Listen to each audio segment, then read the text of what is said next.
Parle maintenant de ce qui a été dit dans l'avion, Emmanuel Navon, il nous reste quelques minutes pour terminer.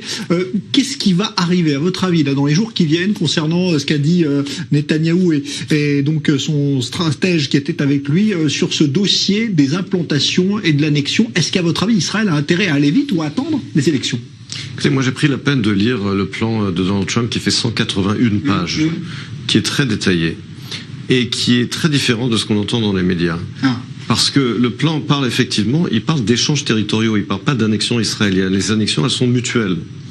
C'est vrai que le plan reconnaît à Israël le droit d'annexer, par exemple, la vallée du Jourdain et les implantations israéliennes, mais en contrepartie, le futur État palestinien du plan de Trump annexe un territoire d'une taille presque similaire au sein de l'État d'Israël, dans le Negev et au sud du désert de Judée, pas loin de la mer Morte. Ce sont des échanges territoriaux, simplement leur étendue est beaucoup plus grande que dans le plan que dans le plan Olmert de 2008 et le plan Obama-Kerry de 2014. À l'époque, c'était 5% de chaque côté, là c'est à peu près 30% de chaque côté, avec un peu plus pour Israël. Et le plan ne dit pas du tout si... alors le plan parle de négociations entre les parties. Que se passe-t-il s'il n'y a pas de négociation? C'est déjà que les Palestiniens ont rejeté le plan, donc il n'y aura pas de négociation. Donc s'il n'y a pas de négociation qui doivent durer une certaine période, est-ce qu'Israël peut avancer tout seul? Ça ne figure pas dans le plan. Eh ben, il y a des réponses différentes au sein de l'administration. Jared Kushner dit non, et David Friedman dit oui, peut-être, il faut vérifier. Donc on ne sait pas.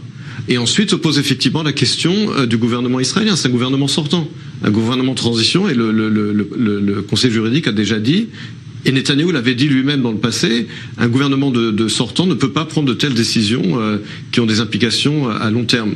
Donc je ne pense pas qu'il y aura une annexion avant les élections, mais même après les élections, d'abord on ne sait pas si on aura un gouvernement après les élections non plus.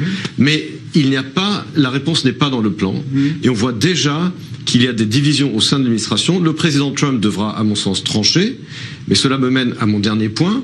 Et s'il tranche en faveur d'Israël, mais qu'Israël ne parvient pas à former un gouvernement et qu'il ne gagne pas son élection en 2021, parce que n'oubliez pas que si Trump ne gagne pas l'élection en 2021, tous les candidats démocrates ont déjà dit qu'ils ne voulaient pas de ce plan. Donc ce plan, il ne pourra tenir à le terme que si Trump est réélu, et que si Israël parvient à avoir un gouvernement, pour 4 ans. et s'il a pour 4 ans, et si Israël parvient à avoir véritablement un gouvernement, surtout d'union, je pense, parce que il faut bien comprendre que je pense qu'un gouvernement d'union sera plus à même d'avancer ce plan, parce que ce plan part clairement d'un État palestinien, même dans des conditions très limitées, et le parti yéménite ne l'acceptera pas. Donc encore faudra-t-il qu'Israël puisse avoir un gouvernement après les élections du 2 mars, ce qui malheureusement n'est pas garanti.